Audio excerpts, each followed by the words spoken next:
Loneliness is a state.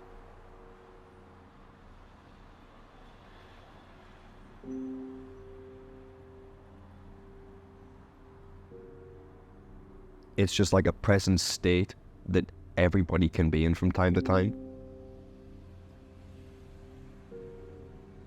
It's not confined in a room, or it's not confined by thoughts.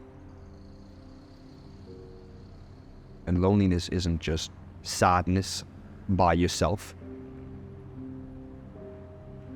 Loneliness is a completely different state of mind.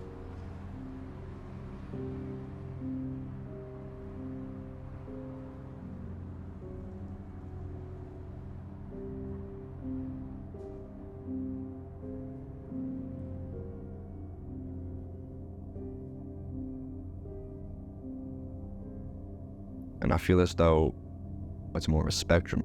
It's a different feeling to be alienated by you losing a relationship.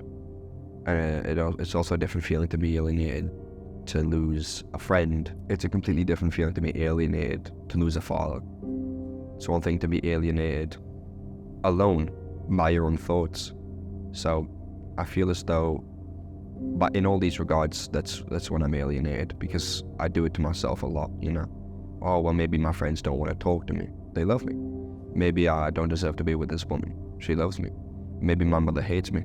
She loves me. My father would have wanted the best for me, and I want the best for myself. But in these regards, that's when I alienate myself by saying that, well, I'm not good enough, or it's me. So then I become selfish and an individual. And when I'm an individual not looking out for anybody else, that's when I become alienated. You know, I don't want to be alone. I don't want to not be loved. I just want somebody there who kind of just understands and gets it. My father, never known him in my entire life. My uncle tells me the other day, "You're exactly like him." I choke up every time. Like, I can't be like him. He died at 24. On my 24th birthday, it's going to be the most serious, grittiest look I've ever had in my entire life. Of thinking to myself, I'm about to surpass a milestone that even the best couldn't do.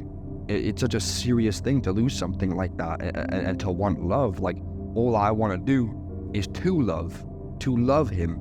I don't want some love that's sort of half-crafted, some hand-me-down love of, oh, you lost your father, that's all right. I want the love of face-to-face and saying, you know what, Corey, you've been grafting, you've been doing well. Keep going, you know. That's all I really want. When I hear the word alienation, I think, I partially think about willingly being alone. It's the idea of fighting with yourself.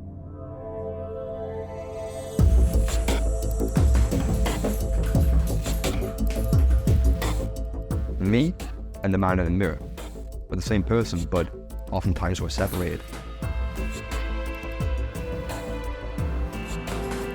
And you can be alienated from yourself a lot of the times. Like, subconsciously, unwillingly, you will alienate yourself. You'll think, oh, well, maybe I'm not good enough for this relationship, or maybe they get tired of talking to me, so I back off. And, you know, that's alienation to me. It's the sort of willingness to back off in circumstances that you don't need to. I think in a other aspect, because it's quite a spectrum, alienation can pretty much just be, well, really being looked down upon. Not just thinking it, really being looked down upon by people. And the very thoughts that you thought, well, maybe I'm just overthinking, you know, once they come true, that's alienation. That's the deep pits of alienation.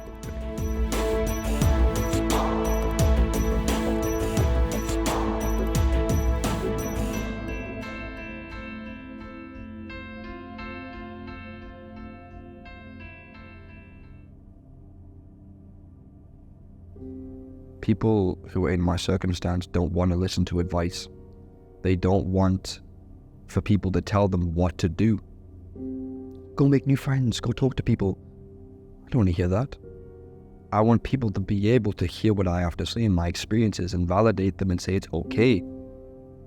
because they're not going to fix me. Time's going to fix me. Time's going to help me. And so I would listen deeply. You being alone is not about my intervention. It's about you being alone.